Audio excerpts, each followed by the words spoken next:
Greetings everyone. There is no electricity in the center of Ulaanbaatar, and I guess it's a good this time to make a video. So previously I talked about this ego, and generally religions are not so ego friendly. And what about eco friendliness? Is Buddhism eco friendly? You know my answer, no.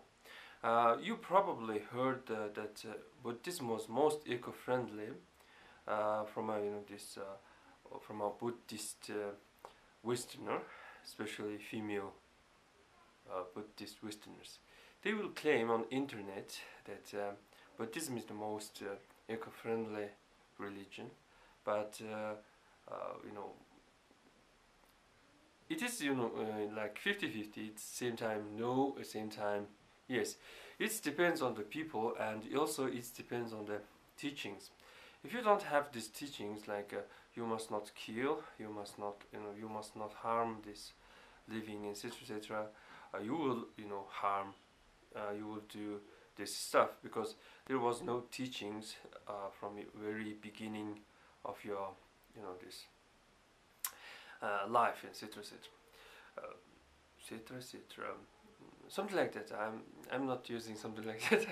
So yeah, beginning of life. I need to talk about this topic because previously I made a video where I talked about Western zodiac versus Eastern zodiac, and there is a little bit difference between Chinese and Mongolian way how we think about the zodiac. Chinese will claim that rat or a mouse is going to be water bearer or water this spiller, something like that. This can be quite true if you watch this National Geographic documentary about this one invasive rat called Nutria, something like that. I have put it on the description, and because of this rat, water is spilled, and this everything is like getting flooded, something like that. But for our Mongolians, rat is related with the archer or this Taurus, centaurs, something like that. So there's this difference.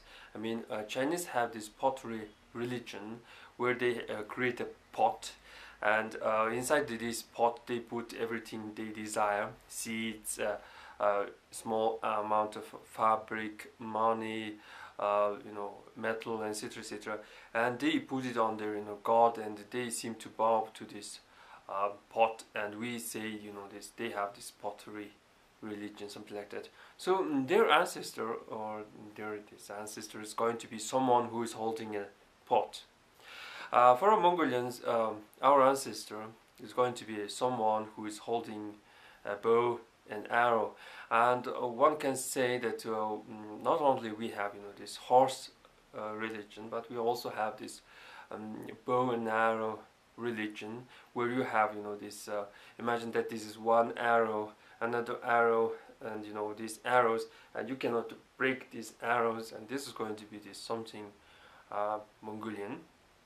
So yeah, there can be some difference, and I guess both ways can work, and I know that Chinese way works quite well for the Chinese.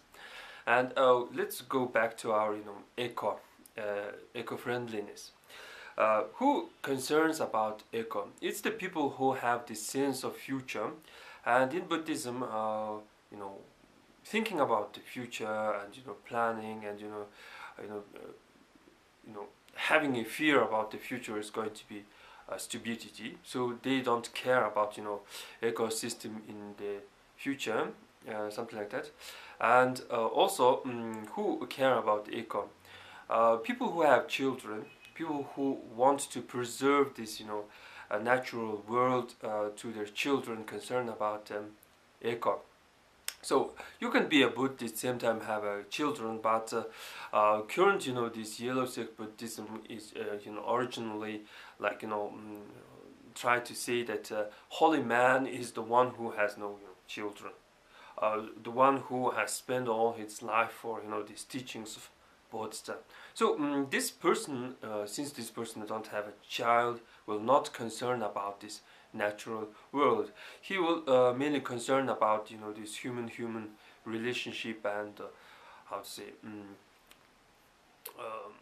you know what's inside the human consciousness, something like that. So they don't care about this environment. Also, you cannot claim on internet that Buddhism is the most this eco-friendly religion. Of course, this is going to be true if you're comparing it with Christianity and Islam. Um, but Buddhism is quite similar, and they also build big monasteries and etc etc. And they say you must not criticize when someone is building a huge temple for a Lord Buddha. If you criticize in your next life, you will get bad karma, something like that. So in order to build such a stuff, you need a lot of resources. You need to cut down many trees, etc etc. And it seems they don't care about this. And everyone knows that some local people, or how to say focal religions, are much more friendly towards this, towards their area of they live. I mean, you live in one place and you are attached to this land, and you try to not harm this land, and you want to preserve it for your children. This is going to be something you have to say a native religion and something like that.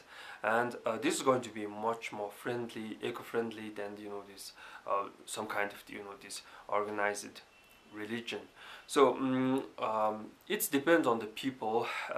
This some Buddhists can be not so eco-friendly. Some Buddhists is going to be quite eco-friendly. For example, Tibetan Buddhists will be quite eco-friendly because it depends on the people. I mean, some people or some race is quite eco-friendly, but some race or some people is not so eco-friendly. Maybe it is something that is related with their habit, or maybe something that is related with their IQ. There can be a wonderful land where you have water, tree, etc., etc. But still, some people will be quite stupid to don't know how to manage this wonderful land, and still live in this in a conflict or property poor condition, etc etc. So in general, human is not so eco-friendly.